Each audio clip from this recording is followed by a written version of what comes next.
Investor Connect podcast program. This is Hall T. Martin. I'm the host of the show, in which we interview angel investors, venture capital, private equity, family offices, and many other investor groups for startups and growth companies. I hope you enjoy this episode. Thank you for joining us. Well, hello, this is Hall Martin with Investor Connect. Today I'm here with John Pope and James Walker of WellDog. John, James, thank you for joining us. Yeah, pleasure to be here. Yeah, thanks very much, Hall. Great. So maybe you can tell me a little bit about your background before you joined WellDog. John, maybe you can go first, and then James, maybe you can give us an update as well. Sure. My background is I've been an entrepreneur for about 25 years. I started with a PhD in chemistry, mainly focused on chemical sensing. And I got into WellDog by starting it in order to try to apply some cutting-edge chemical sensing techniques to unconventional oil and gas. Hi, it's James here. I'm President and COO. I've got 38 years industry experience. Last 20 years has been at management executive level, large service industry companies and small technology plays, degrees in geology, engineering, and an MBA. Great. So what led you guys to start work in the unconventional oil and gas space? It's really the place to do work that's going to have the highest impact on oil and gas production and sustainability right now. So, James, what do you think? Yeah. If we look at the macro, the world uses 100 million barrels of oil a day, and that grows with the population count. So the industry is growing irrespective of new technologies coming to marketplace. Boil that down, the US currently produces 12 million barrels of oil a day, projected to go to 20 million in 2025, 6 years away. And most of that growth is going to come from unconventionals in the Permian in West Texas, which is where we're focused. So there's significant investment dollars going into West Texas, and the growth is going to come from that, from the main operators. So that's where we're primarily focused. And then if we look overseas, we're probably looking at Argentina's mimicking this, but they're probably 5 years behind the US. And there's not many other places that are coming on stream that quick in the shales. Australia has some coal bed methane, but really it's US focused.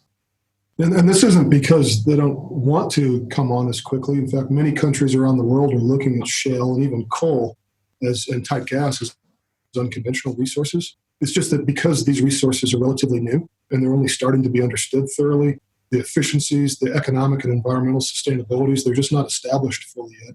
And so it's much more difficult to pursue unconventionals outside of the very favorable environment that we have in the U.S. here.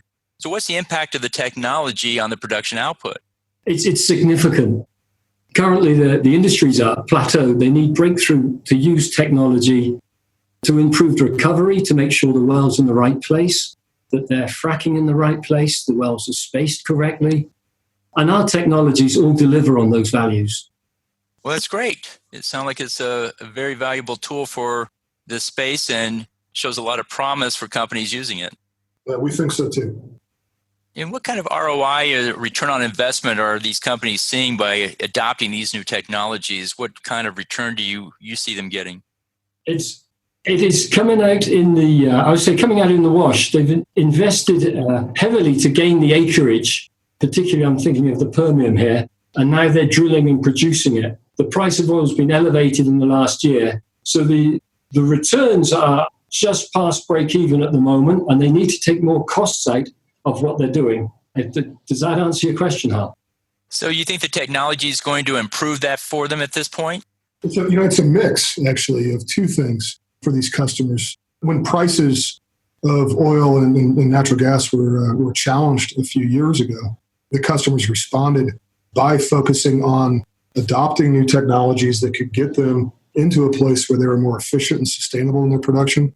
But they also focused on a manufacturing approach to their operations, driving down incremental costs across the entire operations because they knew that every penny that they saved on a particular well was going to be amplified because they're going to drill 100,000 wells, for example. And so it's both of those two things together. It's both supply chain and business operation efficiencies together with exploration and production efficiencies that are sourced from technology. We play in both those areas. Both of those areas are critical. If you have one of those without the other, you cannot fully serve these customers. So tell us more about what you guys do there. And how does that work? And how does those two elements work together hand in hand? Sure. When we started back in 99, we were focused on using chemical sensing for natural gas produced from coal seams in the U.S. And that was our only application. It was really an exploration type of service where we would go measure where the gas was so people could use the information to plan how their development would go. And they could avoid trying to produce natural gas from coal seams that didn't contain it, for example. So when the Great Recession happened and the coal bed methane industry in the U.S. Ceased operating largely, we learned an important lesson, which is that geomarket, sector, and revenue stream focus is not always the best thing. So when we rebuilt this company starting in 2007, we deliberately took a diversified approach. We said, okay, we're going to have revenue streams that are based around selling things that the customers already purchase. And we're going to bring our business acumen to bear in order to drive our competitiveness in those revenue streams in terms of cost, in terms of customer service, in terms of quality. And we did that, and we've been very successful at that. At the same time, we also said, and we're going to apply our technical know-how to advancing the state of the art in the services and products that these customers can access. And so that's really become the business model that we followed. And so it's what's typically bifurcated between companies, but we have it under one roof here. And so this high volume, de-featured, cost-effective model with a strong service component and very strong technology component has been very successful for WellDog. It's driven its growth repeatedly in the company's history. Well, that's great. And so where do you see WellDog growing in the future? What's the direction it's taking in this space? Now, back in 2013, we were number 88 on the Inc. 500 list. And that was driven largely by James and his team really making the company sing in Australia, in the Australian coal bed methane market. We're now, after being disrupted there, we're now focused primarily on the U.S. shale and China tight gas markets, which are 10 or 100 times larger than Australia in terms of market size. And so we're doing that again now. We're going through a similar growth curve right now. And so we're doing everything we can to manage that as successfully as we have in the past. It's nice. It's actually, in some ways, it's easier and more fun the second time around because you know what's going to happen. And you can make it go quicker, which is what's happening for the business right now. So we expect that this business is going to step into a very nice, profitable, high growth phase over the really this month and the next month is what's happening. It appears unconventional oil and gas is going to continue to grow and be a bigger part of the industry. So it looks like it's well poised to be a bigger part of the industry as well. Aside from the technology, tell us more about the logistics aspect of it that you bring to it. Yeah, the essentials that we learned as we grew the business in Australia was that it's the difference in unconventional is that it's a high volume well count market. And so you've got to size your business to fit that. You've got to have high reliability, you've got to have high safety, and be very efficient and execute first time. And if you can get that into your business, you're going to be successful. And so we have some nice business models to deliver on that. So that's one of the key things that's different to conventional oil and gas. It's high volume, and you really do have to have a business shape to deliver that. Another thing that's important for that is logistically that we have to look worldwide for supply chain. A big part of our job is to go find components of the systems that we build and install for customers that are cost effective and high quality and that we can procure in high volume. So there's no borders that stop us in terms of looking for those. And so that does add an additional wrinkle to the business, I'd say. I see. So you have to have a very large scale in order to wish to make the system work. It sounds like if you have to go worldwide to get the supply chain. Is that correct? Well, it's incremental. As you build the volume, you want to take that volume buying capability, back up your supply chain and use it to get both better featured components, but also lower cost components. And so then as you bring those into the market, you take more market share. And then as a result, you get more volume, and then you just continue. And you just repeat this cycle. And over time, you end up in what you thought was a commodity market, but with a very nice competitive moat around your customer to supply chain logistical chains. From what we've seen and have proof, you actually become very, very close to the customer because you're delivering on all their business KPIs. You actually become a trusted advisor. You get close to them, and then it opens up other business opportunities, which we've seen with some other major operators. So there are other benefits from delivering on this model. So what's your advice for people investing in this space? Well, it really comes down to those two business models. Just realize that in most cases, you're going to have to choose between them.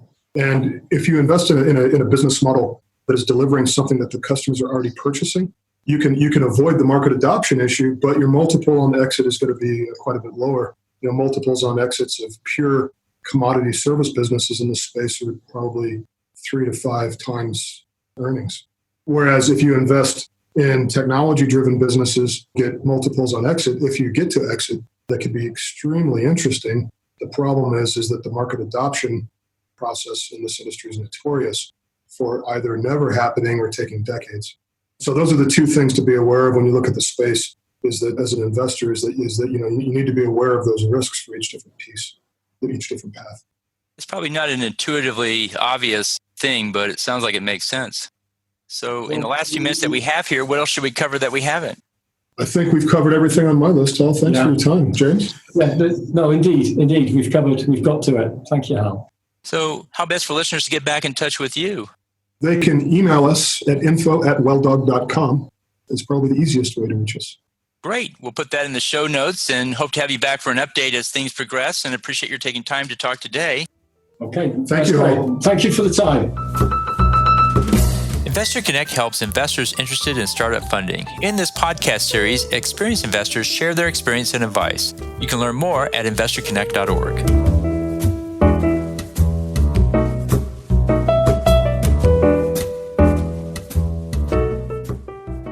Paul T. Martin is the director of Investor Connect, which is a 501c3 nonprofit dedicated to the education of investors for early stage funding. All opinions expressed by Hall and podcast guests are solely their own opinions and do not reflect the opinion of Investor Connect.